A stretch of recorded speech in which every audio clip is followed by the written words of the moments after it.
Welcome to the Love Lab Podcast, a safe place to get real about sex. Whether you're a man, woman, single, or couple, this is the show for you. We are your hosts, Kevin Anthony and Céline Remy, and we are here to guide you to go from good to amazing in the bedroom and beyond. All right, welcome back to the Love Lab Podcast. This is episode 96, and it's titled Getting Over a Breakup Without Prolonged Suffering. This is, I think, is going to be a really fun and interesting episode. One, because we have a special guest, but two, because it's actually something that I know you and I have a fair amount of experience in. What are you insinuating, Kevin? I actually even wrote a piece about this a while back that was supposed to be put in a book. I didn't actually write it for the book. I wrote it on my blog at the time, on my old coaching website. And then an author actually contacted me and wanted to publish it in their book, which it never ended up making the final edit. But all of that to say that we've got some experience and we've got some really good questions. And so I think we can have a really great discussion between the three of us on this. Absolutely. So even though we have experience, we brought in a specialist. And so this episode is for you if you want to move on after a breakup, you want to heal your broken heart, or you want to know how to break up better, basically.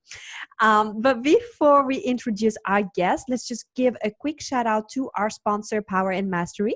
So if you want to join the secret club of men who are great in bed, then check out Power and Mastery at powerandmastery.com. It is the most complete sexual mastery training for men, whether you want to have harder, stronger, longer erections, last longer, or expand your sexual skills. So go to powerandmastery.com.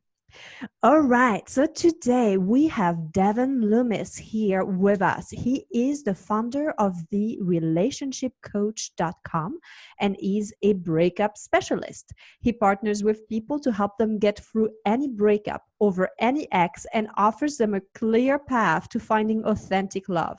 As someone who tends to work with outliers, he offers effective processes and insights when nothing else seems to help. All right, welcome, Devon. Thank you so much for having me. It's a pleasure to be here with you all. Awesome. So I think we'll probably start talking very generically about breakups, but I am curious, since you specialize in outliers, at some point in the conversation, I want to maybe talk about a few of those outlying cases, because I find it very fascinating. Basically what you're saying is you specialize in the hardest cases, right? Like the ones that seem to fall outside. So there's probably some nuggets in there that we could get to. Yeah. I would say not necessarily the hardest cases, but the outliers. When I reference outliers, I'm referencing the people who are willing to go and are ready to go to the deepest levels of consciousness and of inner work. And that those are typically outliers, and the processes available for them are far more effective than the processes that are available to the people who are just starting their path in inner work. Mm-hmm. Cool. All right. Yeah, that's going to be interesting. So, of course, I think anyone listening knows what a breakup is, so we don't have to get into a definition of it. If you don't, and I think you haven't lived long enough. But what I'm really interested in is actually, when do you know it's really time to break up? And the reason I'm bringing this up is because I've witnessed clients that have seen me for like multiple years, and they're still in the process of breaking up really soon, 6 years, 10 years in, and I've witnessed them doing this push and pull dynamic, and they just keep thinking about breaking up over the years and nothing happens. So in your opinion, when do you know it's time to break up? Great question. So this brings us to a point of clarification, of looking at what people are really experiencing or wanting to experience.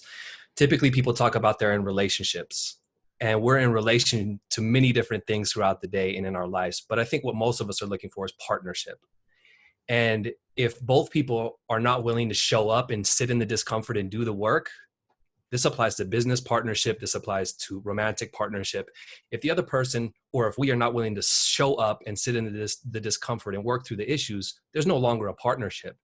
And what I recommend people doing, if they can't come to a conclusion or a resolution together, to seek out professional help. If that still is denied or rejected, because even oftentimes we seek out professional help and that first person we go to see isn't intuitive, or they just aren't aligned with us. So then we seek someone else out. If that process doesn't work and both people aren't willing to show up to do the work, it's time to call it quits and move on to something else. I love what you're bringing, because that's exactly the situation my client is in. Like, he's working on his own sexuality and doing different things, and his wife is like in a totally different reality. And I've been supporting him and like, hey, do the work, and you never can tell that the other person is going to change, but you are going to change and be a changed man. And it's either going to help you move through this, or it's going to inspire your partner to show up as a different person. But it's so interesting because he's still holding on to that little hope, that little glimmer of like, it's still maybe possible and I don't want to lose everything. So I'm like, I'd rather be in this mediocre relationship than going for what I really want. The powerful agent of change called pain is usually what pushes us to say enough is enough in anything. Absolutely. So, obviously both people have to be willing to get in and do the work. And if somebody's not willing to do that, that might be a sign. But I was wondering maybe if we could drill down a little deeper on this, like when is it the right time? Like, what are some of the things that you have seen with your clients that are the thing that motivates them to finally make a change? Like, what's the last straw on the camel's back for most of the people that you see? Usually it's just the wearing down process. I've been worn down so much. I keep trying to make this work. They're not listening to me. They're not willing to show up. It's really just wearing down. That's the main primary one. The second one I would say is toxic relationships. People realize, especially with this pandemic thing that's going on, people are stuck in close quarters and they're realizing how toxic that connection is.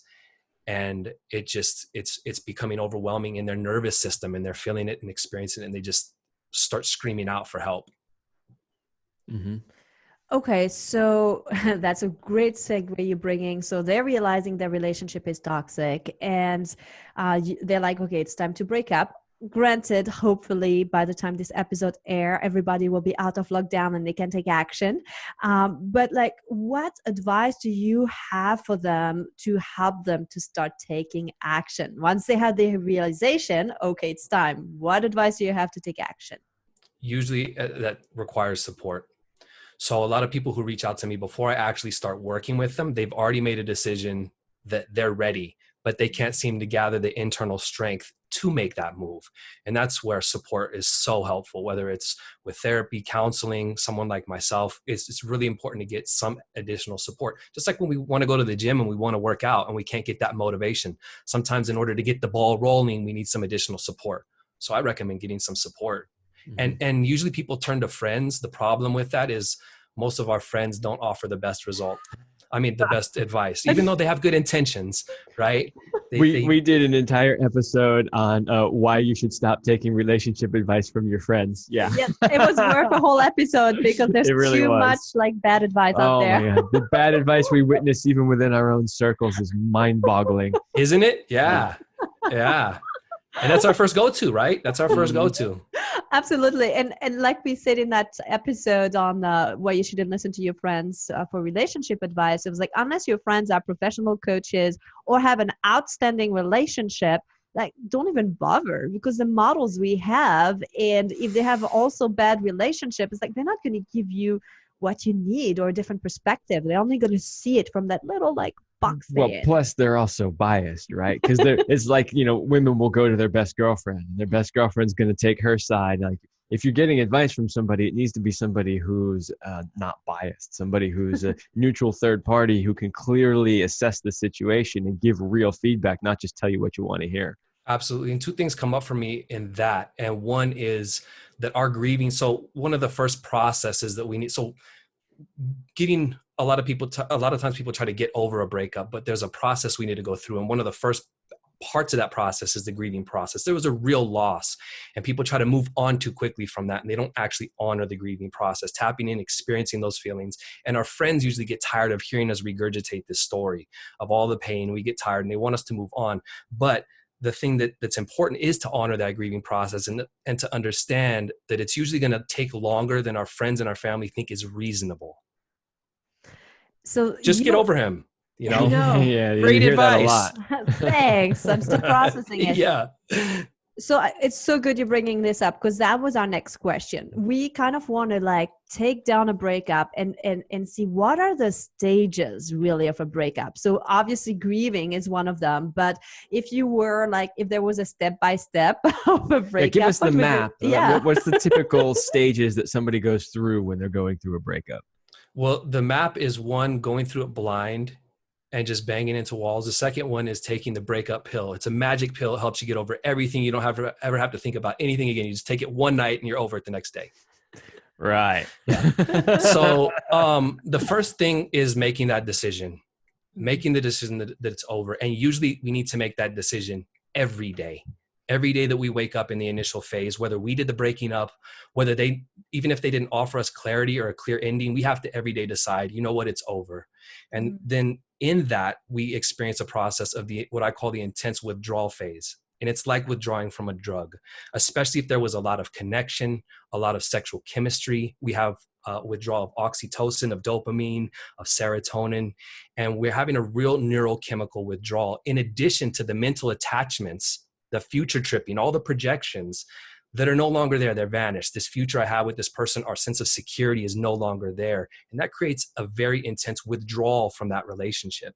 So there's a lot of things we can do as far as neurochemical support, as far as doing things that give us a sense of being in control, because there is no control, like a workout routine, an eating routine, something that brings, routine into our life and a sense of control. The next stage, which these aren't linear, kind of like the grieving, the 5 stages of grieving, these aren't linear, but then we experience the grieving period, the grieving phase, where we need to tap in and experience all of the pain.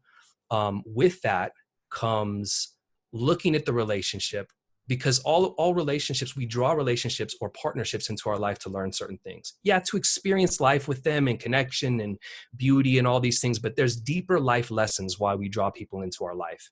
And usually we don't ever look at those things.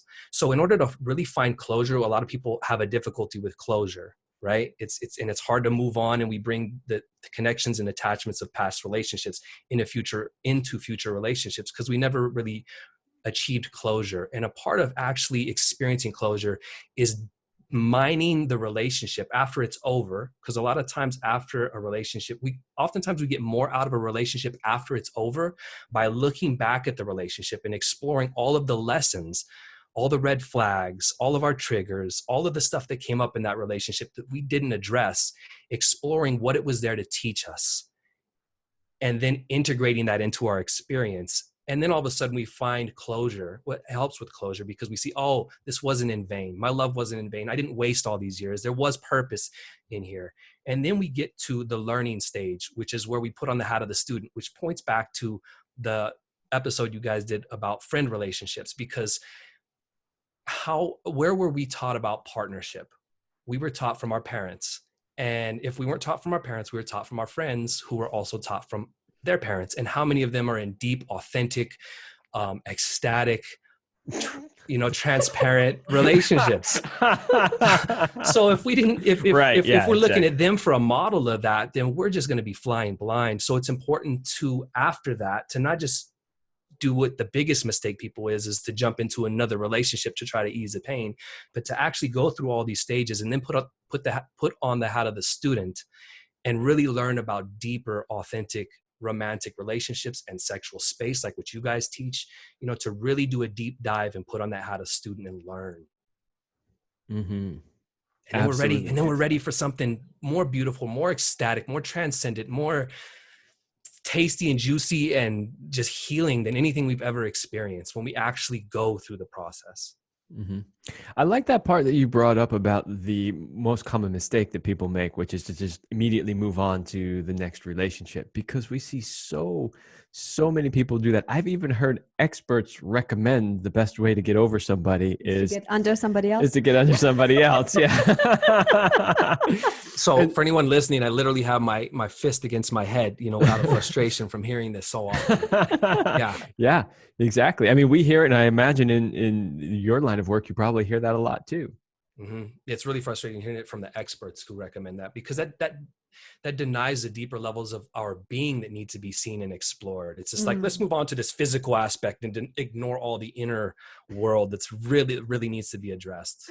And let's use pleasure and sex as a way to not feel, so that you can disconnect yourself from yourself even more. And then sex never serves its greater purpose. Fantastic. It's really, it's a lot like, taking a medication to mask the symptoms. It's like, yeah, it makes you feel better, but you haven't solved the underlying condition. Right. And on that point, what's really, so talking about outliers, I work with a lot of people who are on the empathic end of the spectrum. What they do when they try to go through that process of, let me just get under someone or on top of someone, or let me just try to hook up with people, it doesn't resonate with them. And they feel that they're forcing it. And then they think something's wrong with them because they're not able to access intimacy into me, you see, or into them, they see. And so they feel like there's something wrong with me. I'm not able to do what everyone else seems to be doing. And so they feel something's wrong with them. They're not. And it's what everybody else seems to be doing on social media. And full disclosure, there's a big difference between the glamorous shot you see of your friends on Facebook or any social media and what's truly happening in their lives. So don't judge yourself from the glossy pictures you see, because you really don't know what's behind all of that. Very true. So I'm curious about what you see from the clients you work with, people you work with, as like the most difficult part of a breakup that they experience. The closure part. There's so many answers that they didn't get. Why did it have to end? Did they really love me? There's that big question. Did I do enough? Is there something I could have done differently? That's a huge question. So being able to find closure is the hardest thing, aside from the initial withdrawal phase. That's the hardest thing for people to get to. So that's interesting, because I mean, we've all broken up in many relationships, probably more than I care to admit. and I can tell you that in a lot of those breakups, I was in exactly that place where I never got answers. Even though I would even directly ask the questions, I would never get the answers to it. In some cases, I got answers years later, but never when I really needed them. And so my question then is, when people are struggling with that closure and they're not getting the answers that they want, how do you help them with that? Like, how do you help them actually get closure? Great question. So hypnotherapy is what I use. Because our subconscious has access to all of the answers, or our superconscious, when we transcend our conscious analytical mind. It's like when we, so there's a lot of confusion when I bring this up. I usually don't use the word hypnotherapy because of the stigma that's placed on it because of Hollywood and stage hypnosis, where people bark like dogs, which that's completely false. That doesn't happen. Those are willing participants. And hypnotherapy, those processes go back to the origins of Western psychology with Carl Jung. They're extremely effective.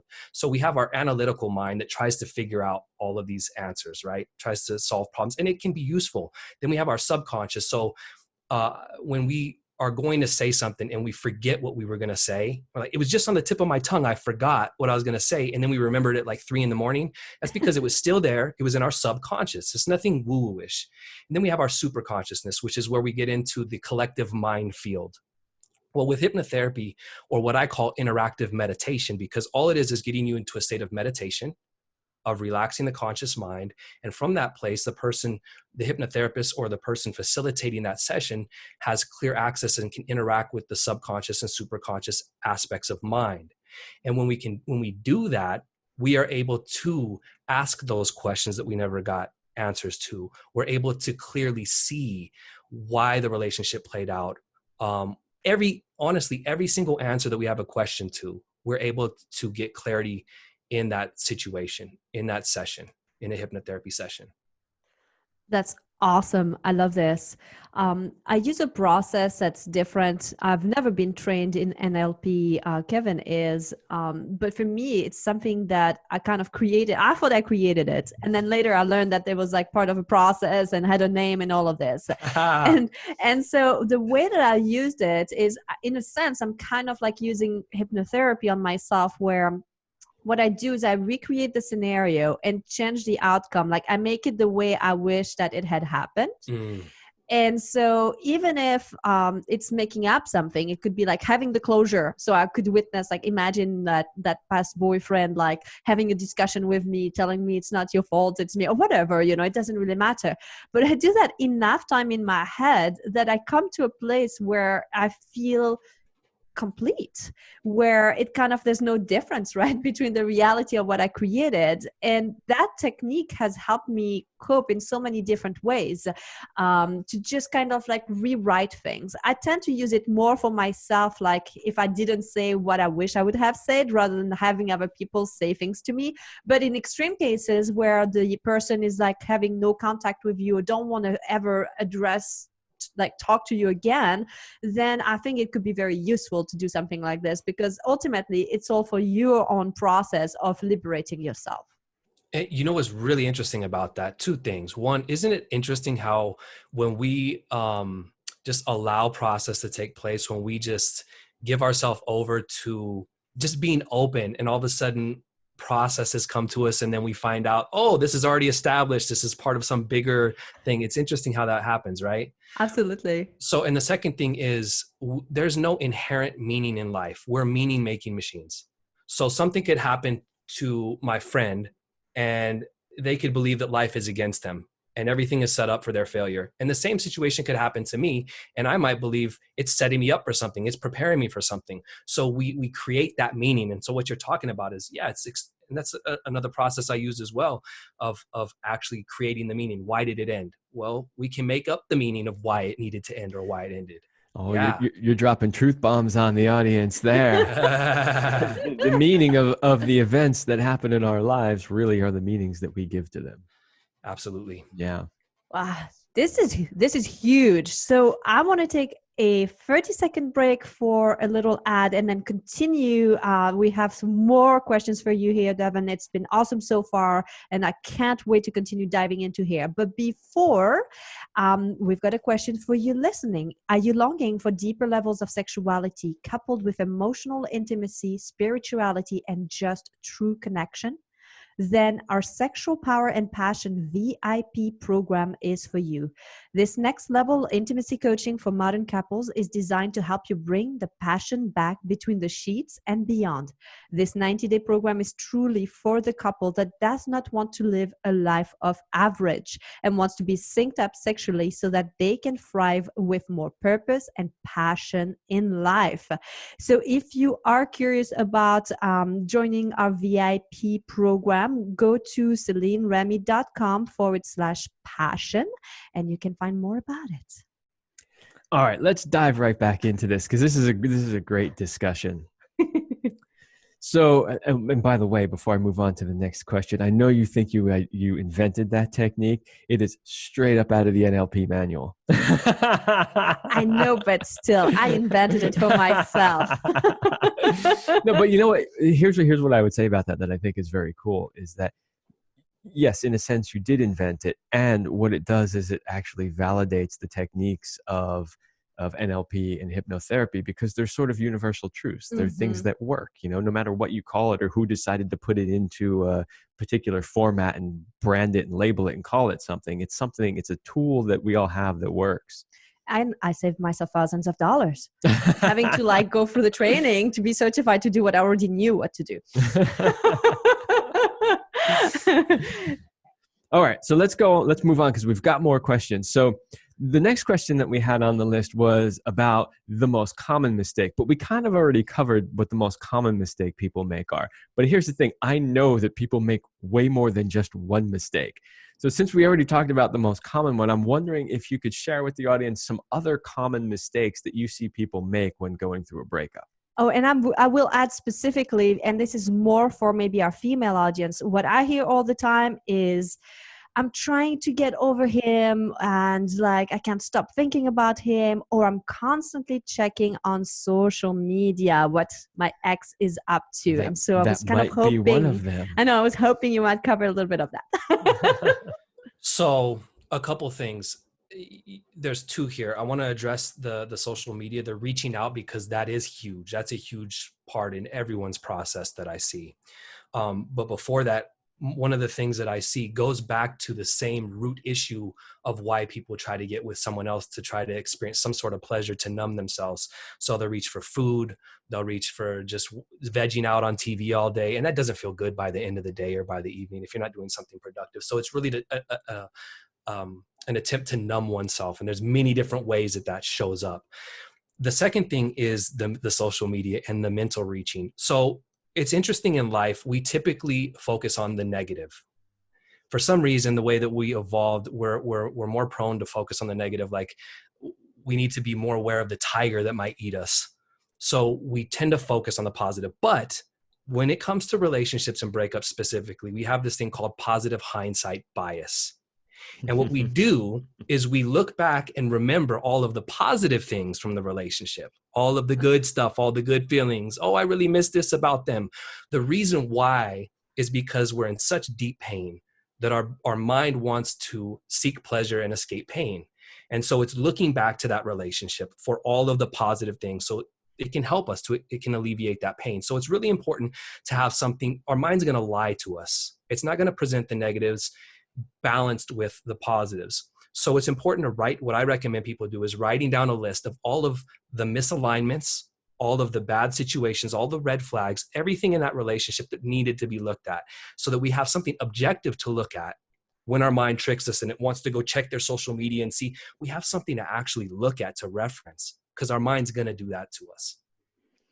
And that's awesome. That's also when the third party comes in so handy, because when you work with people, you're literally that person that's helping them get over their own mind that's tricking them in thinking that this was the holy grail of relationship, when you're watching them and what they went through and you're like, no, this wasn't. Let me help you remember that. Absolutely. And another thing that I see that I'd like to bring a more awareness to collectively is people think that love is the issue. People think, now I got to shut my heart off from love, and I don't believe in love. And we throw this term love into our vernacular, and we don't really distinguish what love is. And the issue isn't love. The issue is the mental attachments. It's the mind playing tricks with us and creating all these attachments that keep us stuck. So the goal is to not ever shut our hearts off. We might experience that during the grieving phase, but we'll have love moving forward. When we look back on a relationship where we had deep connection, we still have love for that person. And that's good. That is important. That's a good thing to have. We don't ever want our heart shut off. The thing is to move beyond the mental attachments, to be able to participate in, and it's a spiritual practice, right? What you guys teach is a deeper spiritual practice. Sexuality it can be a spiritual practice. Romantic partnership can be they're spiritual paths that take us deeper. So to get us to the space where we can participate in life, experience all of the pain, the good stuff, and at the same time be free from it. It's like, do you have a second for a story? Just a quick story? Yeah. So it's like the ancient schools of Dionysus. They would take, in the mystery schools of Dionysus in Greece, they would take initiates into a big theater. What are those things called? They had the steps. The amphitheater? Like amphitheater, yeah. And so they would bring these initiates in one at a time and sit them in the back of the amphitheater. And they would bring them down. They didn't know what this play was about. They didn't know what they were doing, but they would bring the initiate down, and they would participate and play this role in this big theatrical thing of life, of all the pain, the suffering, the joys, the ups and downs. And periodically they would take that initiate back and sit them in the back row of the amphitheater all alone to watch this unfold. And then they would get them, bring them back down, pull them back.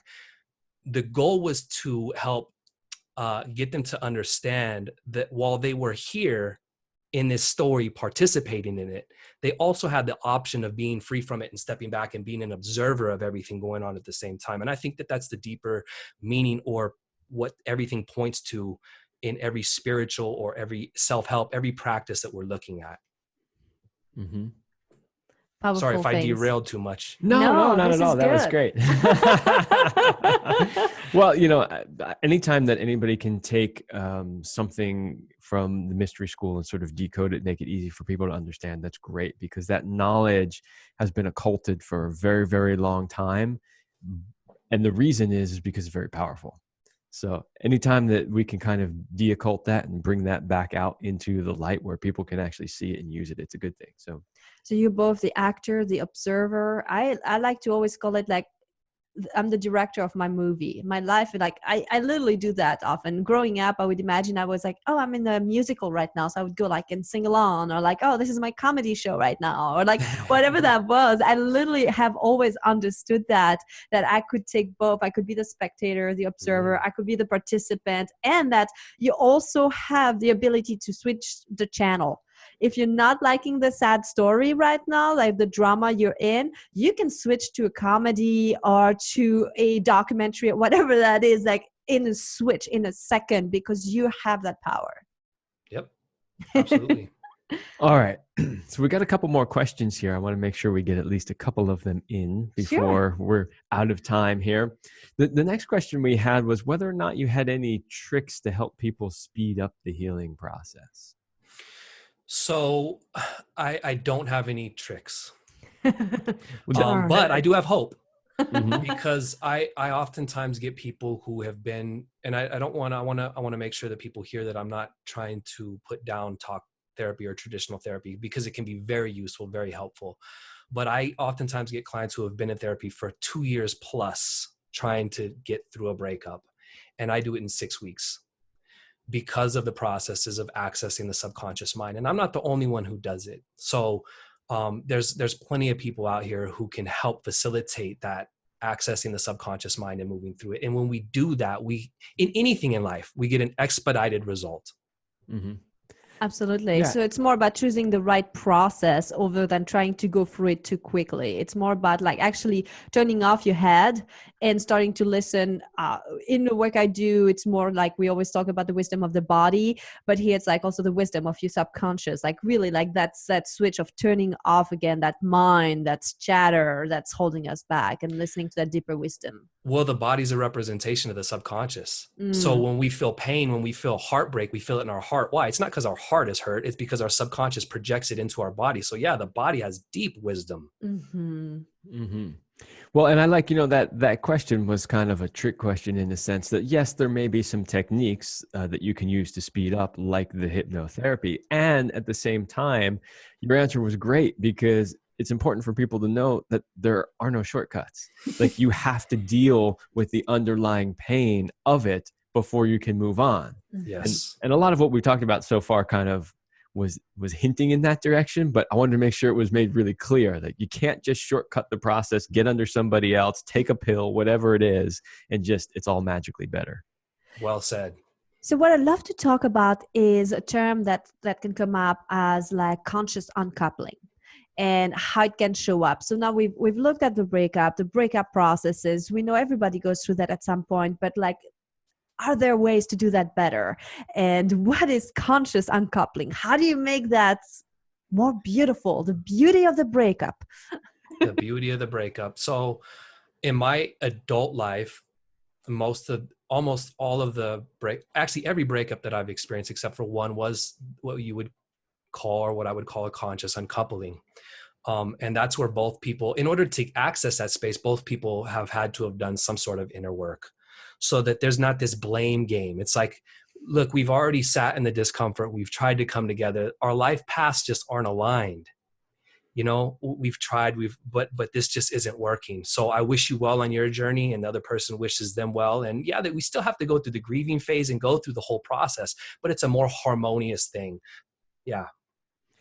Yeah, that's beautiful. And I like the way that you stated that. One of my, it's a friend of ours that I've known personally for a really long time. And early on, when I first got to know him, he went through a breakup that sort of served as an example for me, from that point on, which is he was with a partner for 10 years. And they actually had quite a seemingly, at least from the outside, great and close relationship. But at some point, they noticed that they weren't really aligned anymore. And so what they did was they literally took a vacation. They went down to Hawaii. They did a little ceremony. And what they looked at was, does the two of them being together create more positivity for themselves and for the world around them than it would being apart? And they literally sat there and said, do the two of us being together, is that better for ourselves and the world than if we had separated? And the conclusion they came to was that it would actually be better for themselves and the world around them if they continued on their separate paths. And they very consciously undid that. And I remember hearing that story, being told that from him, and thinking, that was fucking amazing. I didn't have any examples like that prior to that. I was like, wow, okay. You mean you can actually do that? That's beautiful. Mm-hmm. So this is like, for all of you listening, it is possible. Breakups don't have to be traumatic. I have more happy, peaceful breakups than traumatic ones. The ones that were harder were literally when I was like a teenager or really early 20s, and I was just starting with like having skills, didn't have any. But once I started doing like self-work, communication, and understanding that it didn't have, yes, there is the grieving process and some pain in letting go of the your potential, your idea, which is not even the reality, what you thought it could be. It's being willing to let go of that, but it doesn't have to be this dramatic experience. Well said. And something that gets people stuck a lot of the times at the end of the process, even if it's harmonious, is they think, I'm never going to be able to experience that level of connection or sex or whatever again. And from my experience, that's only a thought. From my experience, it's only a thought. It's always gotten better. Yes. Well, that makes 3 of us for sure. I think with that, it's like if you allowed yourself to be open enough to experience it once, you just have to allow yourself to be open enough to experience it again. It's really about your own self. It's not about what the other person brought. Mm-hmm. That's my personal feeling. I love this, Kevin. So we've got 2 more questions. There's always our special questions that we'll reserve for the end. But what would be your best breakup advice that you could give to our listener, like on how to do it nicely, or whatever is your best breakup advice, if you could sum it up? Understand that it is happening for a reason, a deeper reason than what you're perceiving if you're in the middle of pain and blame, and to take a step back and delve into all of the uncomfortable feelings and explore them. And if you need help and you feel like you're stuck, then seek out someone who can help you with that process, because it doesn't need to drag on for years. Beautiful. Absolutely. So Devin, our last question is always the one we prefer the best. We are very curious. What do you think is your best sexual talent?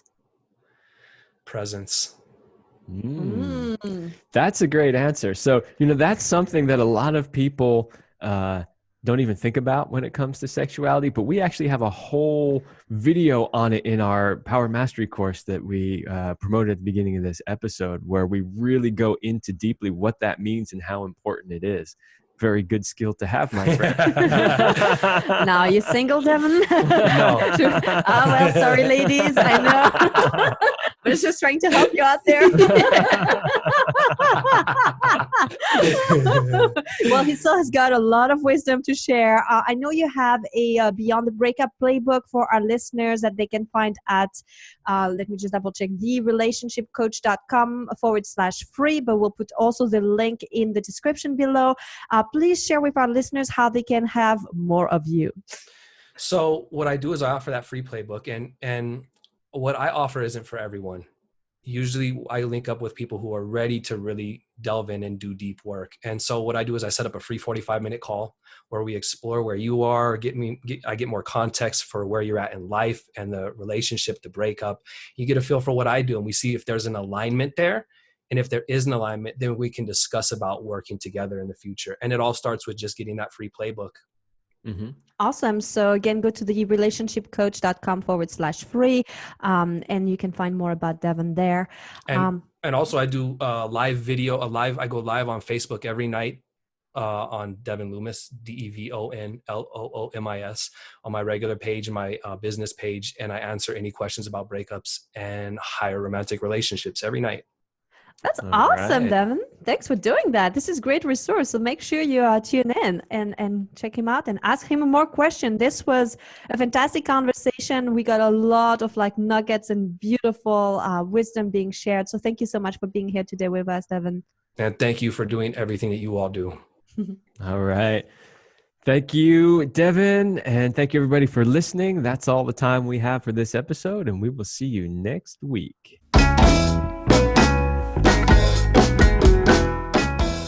We hope you like this episode of the Love Lab podcast. If you enjoy this show, subscribe, leave us a review, and share it with your friends. And for more free, exclusive content, join us in the Passion Vault at CelineRemy.com/vault. That's CelineRemy.com/vault. Thanks for listening. And remember, you're amazing.